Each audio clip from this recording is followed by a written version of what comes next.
Bom dia, irmãos, paz seja convosco.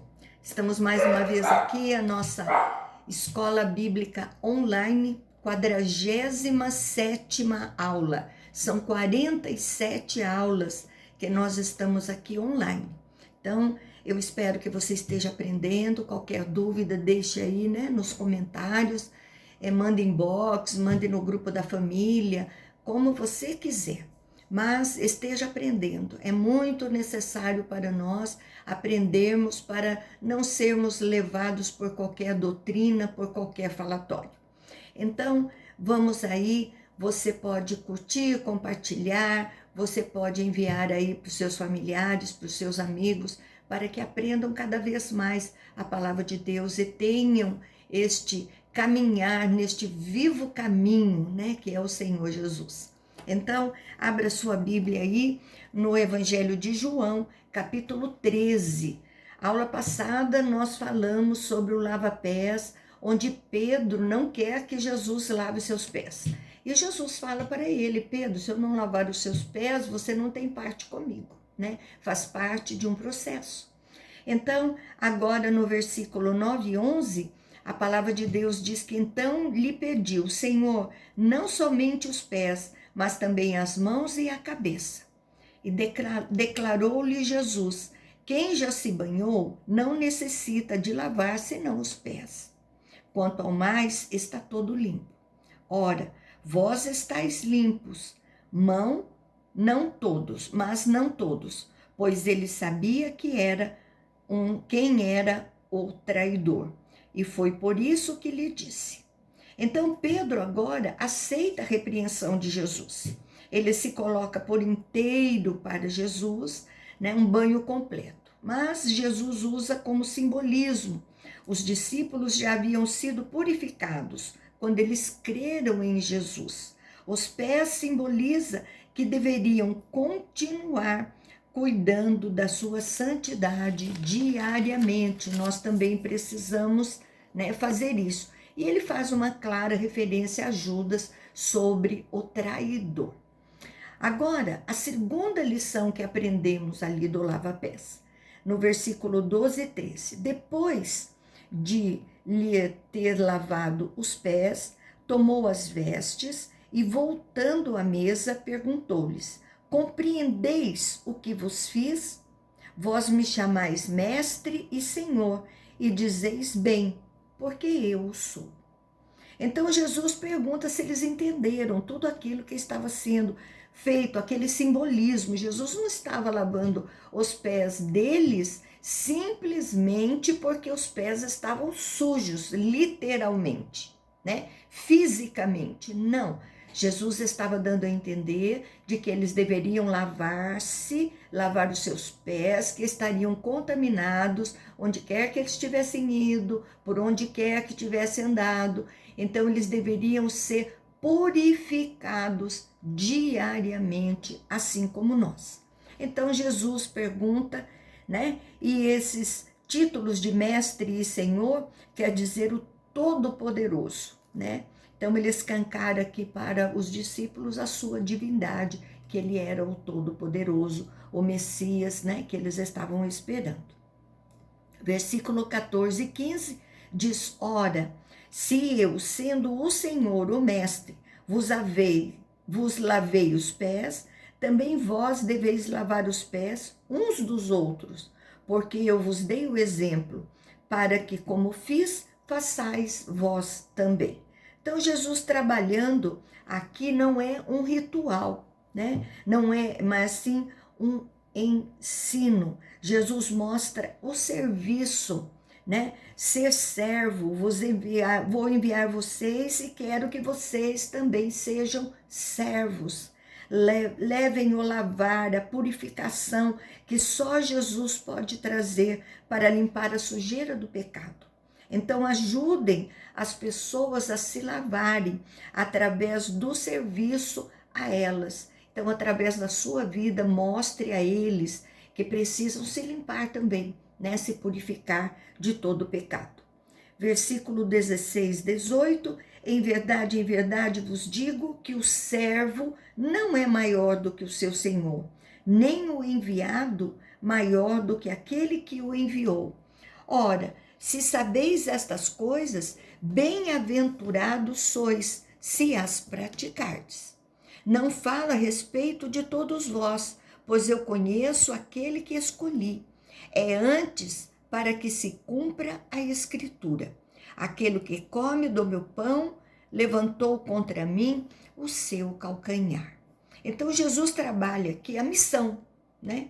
Apesar da hierarquia que existe, não torna uma pessoa maior ou menor que a outra. Os servos de Jesus são servos uns dos outros. Jesus os chama à prática diária desses princípios. Então, para que tenham atitude. Não importa você só conhecer o que Jesus quer, você tem que praticar. Então, Jesus deixa claro que não iria praticar. Como diz ali no Salmos 41:9, né, fala sobre a traição de Judas. Então, versículo 19 e 20. Desde já vos digo, antes que aconteça, para que, quando acontecer, creais que eu sou.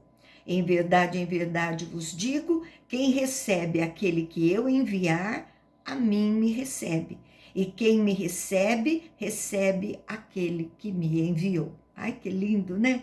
Jesus fala da traição antes que aconteça, né? Para que eles cresçam quem ele era, né? E a escala de envio é Deus enviou Jesus que envia a cada um de nós. Então, quem trata mal o servo de Deus demonstra como vem Jesus. Então, por isso, nós temos que praticar a palavra. Cuidado como você trata aquele que Deus enviou até você. Então, se for, né, com rejeição, Deus enviou Jesus, que nos envia, e quem nos recebe, recebe a Deus. Né? Lá em Êxodo 3:14, né, diz, eu sou a relação de Deus, né, com a sarça, ali na sarça ardente, com Moisés. Então, é a conexão do Antigo Testamento com o Novo Testamento, eu sou o mesmo, né? É lindo ver isso. Agora, nós vamos entrar, nós falamos a aula passada, né? Jesus está ali no cenáculo, ele faz o lava-pés, ele está falando com os discípulos somente, e agora ele vai falar sobre obras maiores. Então, vamos entender muito bem isso, que por muitas vezes nós falamos esse fato de uma maneira aí errônea. A indicação, primeiro vai falar a indicação do traidor, né? Versículo 21, 22. Então, dita essas coisas, angustiou-se Jesus em espírito e afirmou, em verdade vos digo, que um dentre vós me trairá. Então os discípulos olharam uns para os outros sem saber a quem ele se referia. Então Jesus continua o seu discurso ali, logo depois do lava-pés, né? Ele angustiou-se, então traz ali um traço de humanidade, mostra que Jesus está ali como um homem, ele se entristeceu, né? Pessoa que estava ali andando com ele já há tempos e ali ainda iria traí-lo. Então Jesus não disse nome e nem detalhou como. Então Judas fez tão bem o processo da traição que ninguém percebeu, né? Só Jesus sabia. Então no versículo 23 e 24, ele diz, ora, ali estava chegado a Jesus um dos seus discípulos, aquele a quem o amava. A esse fez Simão Pedro sinal, dizendo, pergunta a ele a quem se refere. Então João cita de si mesmo, né? A humildade, Pedro quer saber, então Pedro está curioso por saber. Então, no versículo 25 e 26, aquele discípulo, reclinando-se sobre o peito de Jesus, perguntou-lhe, Senhor, quem é? E respondeu-lhe Jesus, é aquele a quem eu der o pedaço de pão molhado. Tomou, pois, um pedaço de pão e, tendo-o molhado, deu a Judas, filho de Simão Iscariotes. Então, atitude curiosa de João. Quando se dava um pedaço de algo de comer a alguém numa festa, numa refeição, era sinal de respeito e sinal de carinho. Então, o traidor foi respeitado por Jesus até o final. Então, os discípulos tiveram dificuldade de entender que era Judas, né? Então, veja bem, existe todo um processo onde eles tinham ali uma maneira de se relacionar, né, os judeus entre eles. Então, quem dava um pedaço de pão ou repartia sua refeição com alguém era sinal de respeito e de carinho. Então, Jesus estava falando para os discípulos, olha, eu não falei que eu ia dar o pedaço de pão molhado? Então está aqui, eu estou entregando para Judas. Mas eles não entenderam por causa desses princípios que existiam no meio judeu. Então, 27 e 28, e após o bocado, imediatamente entrou nele Satanás. Então disse Jesus, o que pretendes fazer, faze-o depressa. Nenhum, porém, dos que estavam à mesa percebeu a fim de lhe dissera isto. Então, ninguém percebeu, né? Então, entrou nele Satanás, quer dizer, a recusa de Judas em seguir Jesus abriu seu coração para a ação do inimigo. Ele não era convertido. Até então, ele estava tendo a oportunidade de se arrepender, né? Então, se fosse convertido, ele teria seu coração habitado pelo Espírito Santo. Ele era convencido, ele achava que estava no caminho de Deus, mas as suas ações mostravam o contrário. Assim nós conhecemos muitas pessoas assim, né? A sua ação é o contrário de ir na igreja, carregar a Bíblia, até prega, né? Ora pelas pessoas, assim como Judas fez, mas não crê. Não é convertido, não tem fé para isso. Então Jesus diz que ele deveria ir depressa, ele estava no controle e sabia que quando iria acontecer tudo isso, né? Então esta ação humana não surpreende Deus. Os discípulos não perceberam esta conversa, uma conversa ao pé do ouvido com Judas, né? Algo bem particular. Jesus em momento algum escandaliza Judas entre os discípulos que ali andavam com ele. E às vezes nós apontamos o dedo, às vezes nós recriminamos, mas no sentido de julgar, né, o outro irmão, ao invés de fazermos com amor, né, como fez Jesus ali, com respeito e carinho. Verso 29 e 30, pois como Judas era quem trazia a bolsa, pensaram alguns que Jesus lhe dissera, compra o que precisamos para a festa, ou lhe ordenara que desse alguma coisa aos pobres. E ele, tendo recebido o bocado, saiu logo, e era noite. Então Judas era tesoureiro do grupo. Então esta festa era a festa dos pães asmos, seguindo da Páscoa. Então não entenderam o que Jesus disse a Judas. Era noite, né? Marcou a mente de João, ele escreveu 30 anos depois da morte de Jesus, ele escreveu este evangelho. Então, noite, trevas, Judas saindo na escuridão da noite para poder fazer o mal. Então, aqui temos em seguida o novo mandamento. Versículo 31 e 32 diz, quando ele saiu, disse Jesus, agora foi glorificado o Filho do Homem, e Deus foi glorificado nele. Se Deus foi glorificado nele, também Deus o glorificará nele mesmo, e glorificá-lo glorificá-lo-á imediatamente. Então Jesus demonstra aos discípulos que o traidor saiu, tomou a decisão de trair. Jesus toma a decisão de fazer a vontade de Deus, de entregar a sua vida na cruz. Tempo presente, agora, né? Foi a decisão de Jesus, também no passado. Tudo isso através do ministério de Jesus. Então, o cumprimento da missão engrandece o nome do Senhor, né? A ação, milagres, ele glorificará, é no futuro também, né? Jesus não enxerga sua morte com pesar, mas como cumprimento da missão que o Pai lhe havia dado. Bonito, né?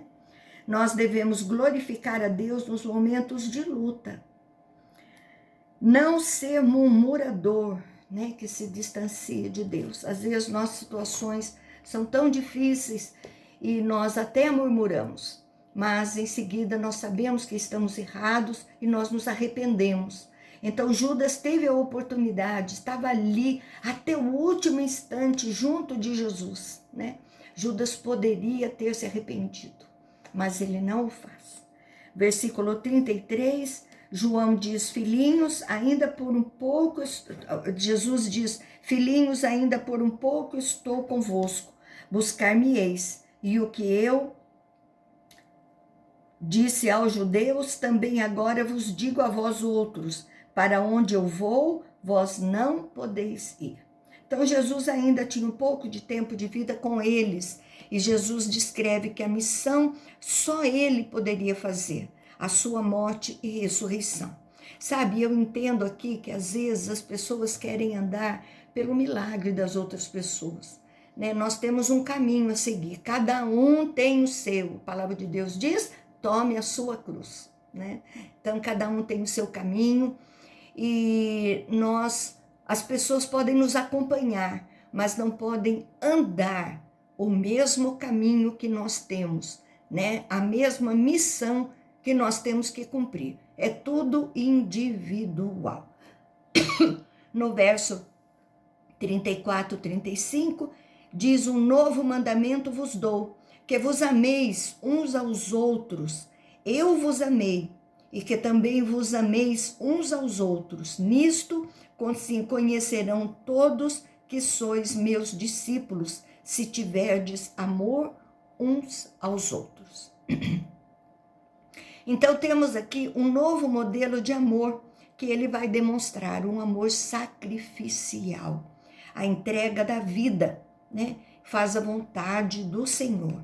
Então o padrão de amor é agora o do próprio Cristo. Amar o próximo como eu amei. O exercício do amor é um sinal de que as pessoas seguem Jesus. O amor demonstra conversão. Precisamos praticar o amor.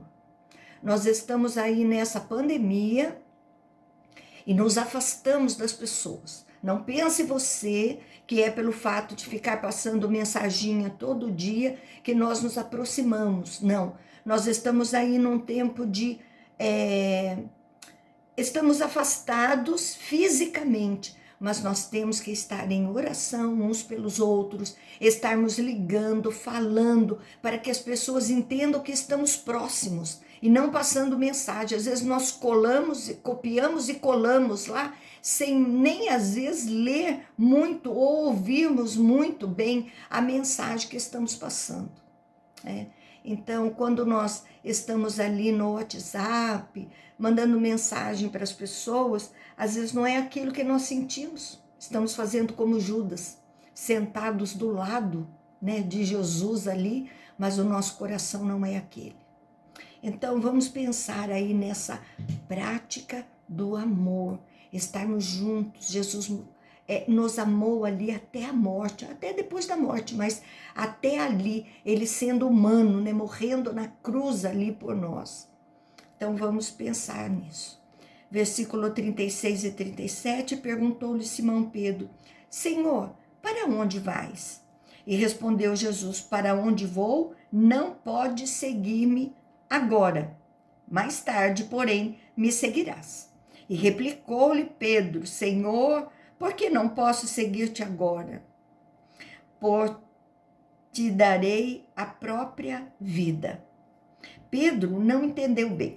Geralmente essa fala é provável uma profecia sobre a morte de Pedro no futuro, que foi crucificado de cabeça para baixo. O caminho do sacrifício ainda não era agora. Por isso que Jesus, você vai depois, né? No mesmo caminho. Então ele foi crucificado também, só que de cabeça para baixo. O sacrifício de Jesus era pelos pecados. O sacrifício dos discípulos era de levar o evangelho que Jesus havia pregado. Então, no verso 38, respondeu Jesus: darás a vida por mim? Em verdade te digo que jamais cantará o galo antes que me negues 3 vezes. Então, Jesus questiona Pedro, porque ele não estava entendendo nada.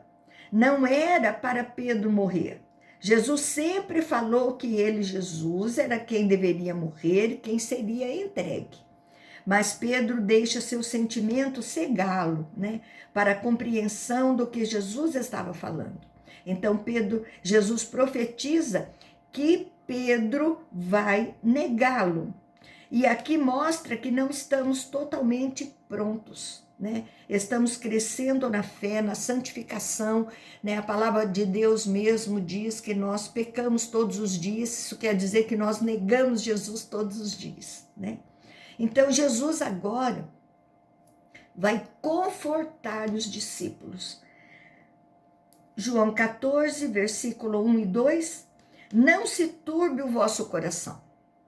Credes em Deus, credes também em mim. Na casa de meu pai há muitas moradas. Se assim não fora, eu vô-lo teria dito, pois vou preparar-vos lugar.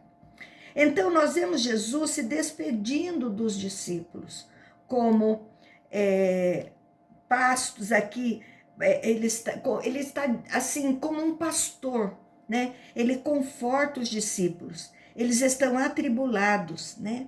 Usa a fé na tribulação. Quando questões difíceis tiram a nossa paz, tenha fé, credes em Deus para você poder lidar com isso. Então agora Jesus faz uma revelação muito linda, na casa de meu pai. Então é antropomorfismo, é quando coisas referentes a Deus são citadas como humanas. Então, exemplo, Deus ouvindo, Deus vendo, né? Então, Deus sabe, né, de todas as coisas, mas são, assim, atitudes que nós colocamos, atitudes humanas em Deus, né? Deus está em todos os lugares, ele não tem casa, né? Existe um lugar para nós perto de Deus. Então, para nos receber, céu é morada de Deus, né? Onde Deus estiver, vocês estarão também. Então, Jesus vai cumprir a sua missão de morte na cruz, e então temos o nosso lugar preparado, porque a nossa salvação depende da morte de Jesus. Então, nos reconcilia com Deus, somos perdoados, salvos, e necessário é Jesus receber esta punição aí, né, em nosso lugar. Ele diz: eu vou fazer isso, né? Olha que coisa linda, né?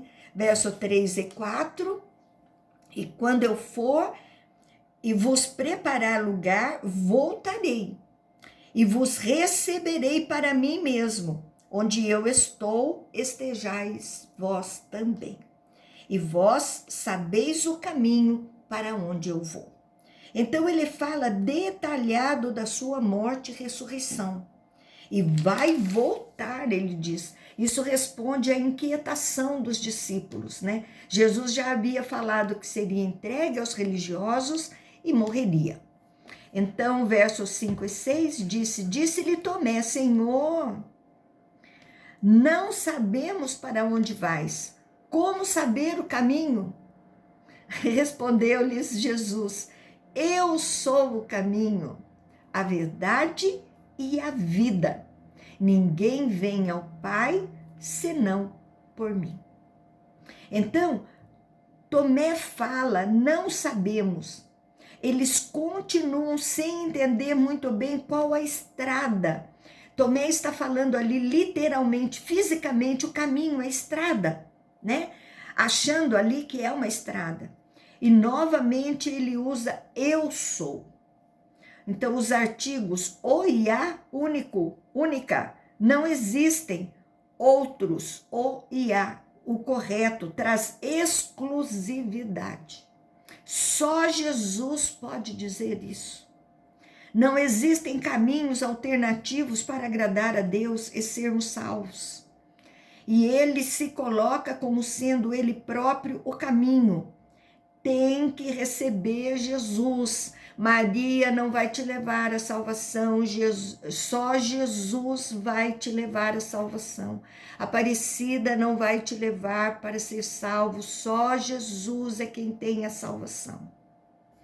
Então a exclusividade é clara, não existe caminho alternativo para a vida eterna, para a salvação. Nada e nem ninguém, só Jesus. Então, versos 7 e 8 diz: se vós me tivesseis conhecido, conhecereis também a meu Pai. Desde agora o conheceis e o tendes visto. E replicou-lhe Filipe: Senhor, mostra-nos o Pai, e isso nos basta. Então, eles precisam melhorar ali a compreensão, estão sendo moldados, né? Estão sendo construídos até como nós, né? Nós aprendemos muitas coisas. Eu vim de um catolicismo cheio de imagens, né? De benzedeiras, de quantas coisas. Então, eu também estou sendo construída por todos esses anos. O Senhor Jesus, ele vem me ensinando e eu estou construindo, eu estou sendo santificada, eu estou deixando para trás as minhas crenças, os meus ídolos, né? Então, aqui é a mesma coisa. Nós somos moldados assim como os discípulos, e Jesus diz: vocês estão confusos, vocês já me conhecem, né? E Felipe quer um sinal visível para poder crer, né? Pede um sinal visual que ele possa ver, né? É difícil.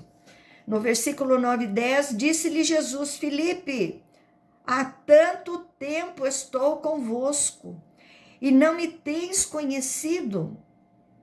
Quem me vê a mim, vê o Pai. Como dizes tu, mostra-nos o Pai. Não crês que eu estou no Pai e que o Pai está em mim? As palavras que vos digo, não as digo por mim mesmo, mas o Pai que permanece em mim faz as suas obras. Então Jesus chama a atenção de Felipe.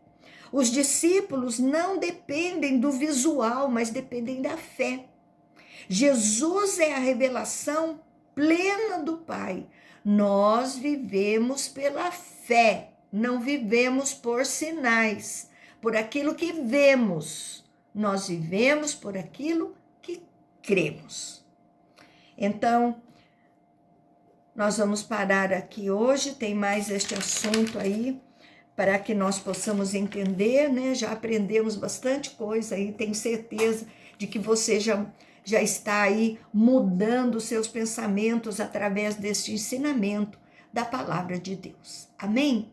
Então, que você tenha um excelente domingo na presença do Senhor Jesus, juntamente com a sua família. Continua guardadinho, gente, esse vírus não é brincadeira. O povo está brincando e não é desta forma. Mantenha-se isolado se você pode, se você não pode. Tenha um distanciamento das pessoas, não fique abraçando, não fique aí dando a mão, né?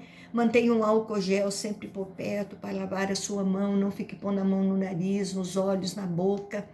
Então, tome cuidado, tá bom? Nós fazemos a nossa parte e o Senhor faz a parte dele. Amém? Fica com Jesus. Tenha um excelente domingo na presença dele. Um beijo grande no seu coração.